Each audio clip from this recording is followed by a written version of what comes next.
The grace of our Lord Jesus Christ be with you all. The feast that is depicted in our reading from Isaiah is a grand victory feast, and it's meant to reprise, at least in themes, the feast that was celebrated at the foot of Mount Sinai as the people of Israel finished their journey of Exodus, leaving the land of Egypt. And that feast was to celebrate the survival of the plagues, the survival of crossing the Red Sea, the survival of getting through to the desert, to this holy place where they would receive Torah, where they would receive God's law. And although those themes are latent within this vision from Isaiah, of a meal that will happen in the future at the end of time, when God will make everything new, there is yet something else underlying within the description of this feast. Where we have with the Exodus feast, Israel being carried, virtually doing nothing to get there, except being carried along by God. In this feast, there is an undertone of struggle and of pain, and of a journey that is not easy. And in the sense of that journey, of people going through that journey and encountering and going through the pain and dealing with those things that oppress and dealing with those things that cause death, people are changed. I don't know about you, but I know many people who have had a hard life and have had to deal with many painful things. And often at the end of that journey, they become more patient, more tolerant, more compassionate as they see other people going through a similar journey. That's the sense of this feast. That this feast is the end point where, having gone through that transformative experience, having become more patient, tolerant, and compassionate, there is now time to celebrate for a humanity that finally has come to maturity. And I wonder, as I read this text, if this text isn't really the inspiration to an old story that was written in the late 1950s in Scandinavia and made into a movie in 1987. Maybe some of you have seen it. It's called Babette's Feast. And in the movie, it is set within a community that is perched on the bleak north coast of Denmark. I mean, it's totally out in the middle of nowhere. And it looks at a community that has been called together with an old Lutheran pastor as its head. And he's a little bit crusty and sort of demanding in a mild way. He's also kind of mildly charismatic. But he has this incredible bond with his community. And he has two daughters that accompany him always as the movie goes on. He's moving around and the daughters follow him, typically 2 steps behind, one on each side. And it turns out, as the story unfolds, that each daughter has an opportunity to leave the village, leave the father, leave the community.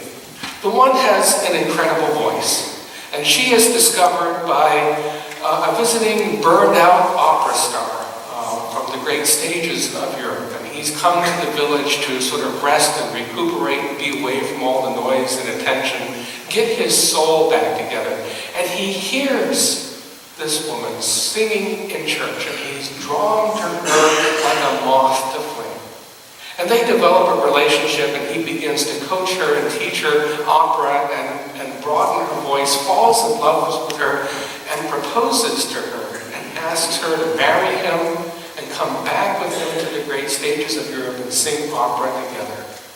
And she says no. That she needs to stay with her father and her community. The other sister is a raving beauty. And she too has her chance to leave the community. It happens that one summer, a rather roguish cavalry officer from the Swedish army is sent to live with his aunt in Denmark because he's getting into trouble with his lifestyle. And his aunt is a very pious person and a member of this congregation. And he's supposed to learn some discipline and some spirituality, and he sees this young woman and figures out, well, the best way to capture her is to go to prayer meeting with her. So he does. All summer long, and some of it actually begins to take on. And he proposes to her too, knowing that if he can take her back to Sweden as his wife, his chances for promotion are immeasurable. He could rocket to the very top with a woman as pious and as spiritual as that, as his partner. But she says no to. She's preferring to stay with her father. Years go on, the father dies. I'm not sure I know how things are structured in the Church of Denmark, but no pastor is sent to replace him. And so the daughters take over the leadership of the community. And they don't have the authority and the charisma of their father. And things begin to fragment. Conflict begins to arise in the community. People start backbiting at each other. And they begin to wring their hands, these two sisters, for how they can continue to hold this blessed community together. And then one day, out of the blue, a woman is dropped on their doorstep, a French woman, with a letter from the old opera singer saying, "This woman is a friend of mine, she's a great cook, could you maybe take her in as a refugee?" And the sisters debate back and forth because, after all, they're Danish Lutheran and she's French Catholic. And in those days, in the mid-19th century, that was a big, big divide. Plus, she represents all the decadence and degeneration of the outside world, but their compassion wins out. And even though they cannot afford to take her on as their housekeeper, they form this new community of three women together. And gradually this woman, whose name is Babette, begins to take over all the physical needs of the community, begins to start feeding the poor as the sisters did before her, while the sisters take over the spiritual headship of the community. But still, even though they arrive at a new equilibrium and a new stability for the community, there is that underlying carping and ripping apart and sniping and bitterness towards each other. Finally, the sisters hit on what may be the solution to pull this community out of the doldrums. They decide that since this is the 100th anniversary of their father's birth, it would be a great idea to hold a birthday party and pull the whole community together. And they all decided, yes, this is the way to recover who we are. Only then, something else happens. Babette gets a letter from Paris and learns that she has won the lottery of 10,000 francs, and everybody assumes that now that she's a rich woman, she will go back home to live in Paris. But she does something very different instead. She approaches the sisters and asks if she can put on the birthday feast for their father. And they say yes. Because they know if she says yes, and they do it, Babette stays with them, and they can still hold the community together. Well, Babette throws off the persona of the refugee servant and puts on the persona of an executive chef, which she was in Paris before she was a refugee, and starts ordering all these incredible ingredients and fine linens and china and silver and crystal. There's even a scene with this big tortoise being wheeled into the Barabas village on a wheelbarrow, and all the villagers look at this stuff and have horror in their eyes, because all the degeneration that they imagined that was outside of their village is now coming in, and they all gather together, and they love Babette too much to tell her to stop. So they make a covenant with each other. They say to each other, okay, we'll sit down to the feast. We'll go through it for Babette's sake. But all the food and wine will be as bread and water to our mouths. We will not taste it. Well, the evening comes, and another ghost from the past arrives. The old cavalry officer is now a general, and he's visiting his aunt, who is a part of the community, and he's invited to the dinner, but he's not let into the secret that the people really aren't going to try to taste what's going on. And so the courses come out, and he is absolutely reveling in the flavors and the textures, and is recalling a meal that he once had in Paris when he was an attaché. He is over the top with joy, and all the villagers are just sitting there looking glum and sort of nodding, trying to only taste bread and water. But the flavors went out, and gradually you can see a corner of a mouth upturned in a sly smile. And as the meal progresses, they are enticed by the flavors, and then we get to the flashpoint. When they start sharing stories with each other about what it was like when the old pastor was alive, and what their community was like. And as they recall these things, they move from remembrance to confession. And they start confessing to each other all the wrongs that they have done to each other over the years.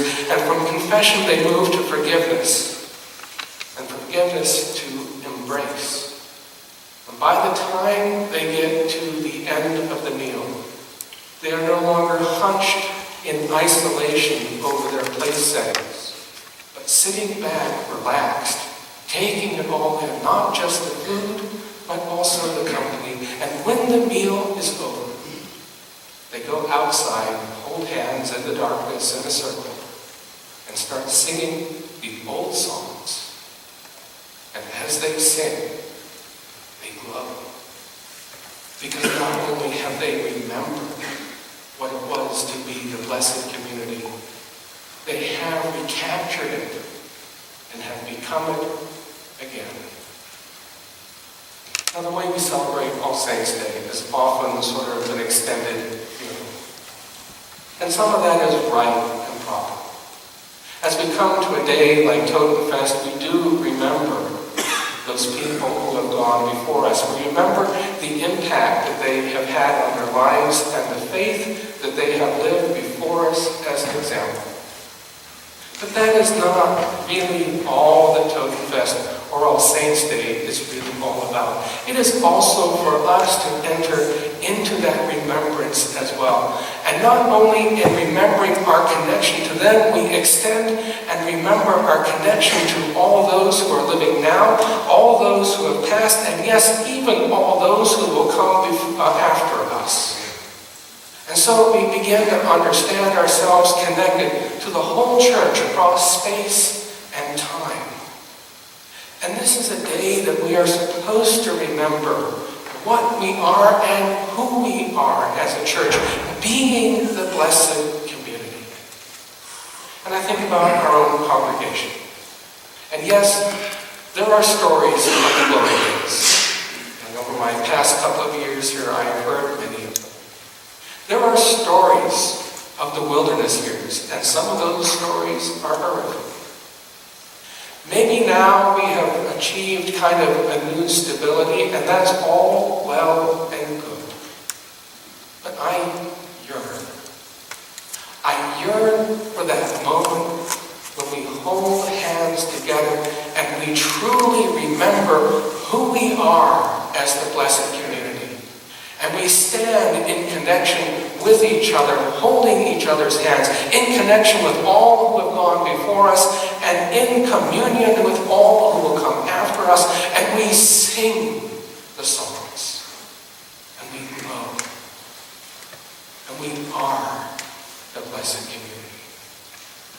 I yearn for that day, because I know there is more than what we are doing right now to be St. Paul United Church of Christ. And I invite you to yearn with me for that day when we can all hold hands in confession and forgiveness and embrace to be the church that God already dreams we are.